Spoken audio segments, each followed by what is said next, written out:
Private Eugene To, you are late and you're still taking your own sweet time. Never mind, all your friends can wait for you. The drill sergeant barked at me, and the sarcasm in his voice prompted me to sprint up the hill. I know I was in trouble. This was my first week in the new camp in Clementi. I just got my first promotion of my professional career.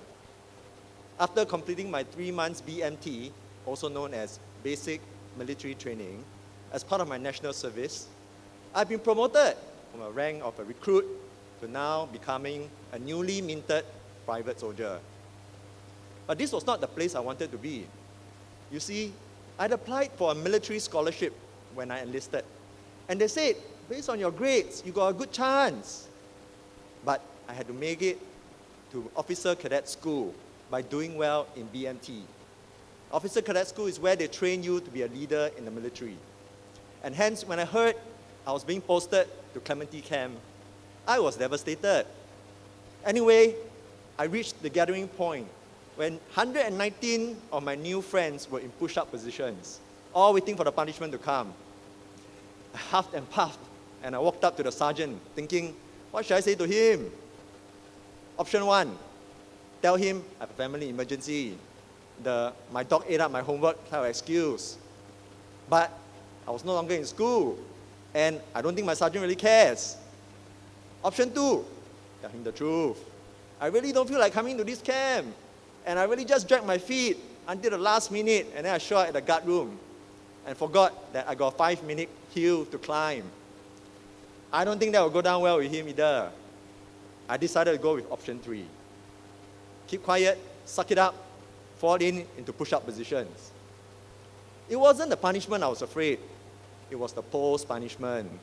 Because people like me, we are called Sabo King. Sabo for sabotage, because we bring everybody down with us. Tonight, I might be invited to a party. Not the cocktail party type, but blanket party, where after lights off, they throw a blanket over the culprit, and then there's a free-for-all fist fight. Wow, thinking about it makes it painful. Why didn't I do better in BNT? I put the blame partly on me being assigned the number 311 when I was first enlisted. 311 stands for Platoon 3, Section 1, Bed 1. So in the military, we train in platoons. Each platoon had about 4 sections. Each section about 12 people. So 311 means I was the first in the platoon, the first in a nominal role, and the first to do any activity. So I recall one activity, individual grenade throwing. It may look very exciting on movies, but believe me, it's not for the faint-hearted. So what you do, you walk up to this wall, about chest high, take out the grenade from your pocket with your master hand. Use the other hand, locate the pin at the head of the grenade, give it a twist, pull it, look for the target in front of you, and then throw. Simple or complicated? Doesn't matter, because at 19-year-old, everything was new for us in the army.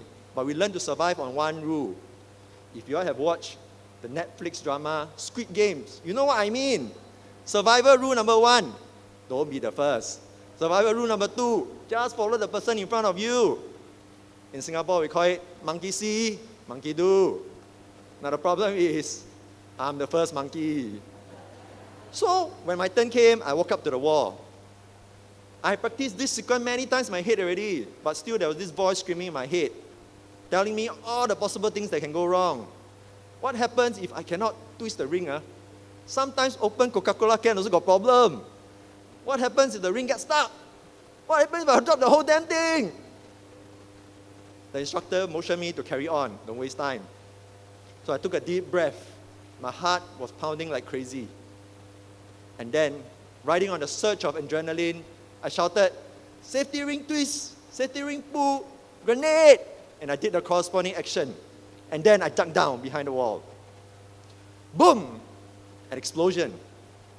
My grenade detonated. Mission accomplished. I slowly let out the air I was holding. I was feeling good, a bit like Rambo, you know. Then suddenly, I got a knock on my helmet by my instructor. Hey, recruit, target so big, also you can miss. That incident was emblematic of my experience in BMT. I got many more knocks on my head for my clumsiness and mistakes. And just like what happened in Squid Games, the hero in front always dies first. And there goes my chance of making it to the officer cadet school and my army scholarship. But I always wonder, if only I had been assigned the last person in platoon 2, or maybe the second person in platoon 3, just to be able to have one more monkey to see and follow. What would life have been like? Maybe I would become an officer. But one thing for sure, if I had been, I wouldn't be standing here telling you this story, right? On hindsight, being posted to Clementi Camp was actually a blessing in disguise, because I soon learned military life was never my cup of tea. I will never make a good career soldier. The blanket parties also never materialized. In fact, I made some of my best friends there in Clementi Camp, including some in the audience today. Roger, you, correct or not? So, 311, fate, coincidence, or divine intervention. I came to the crossroads of my life. I wanted one path, but I was made to go the other. That made all the difference.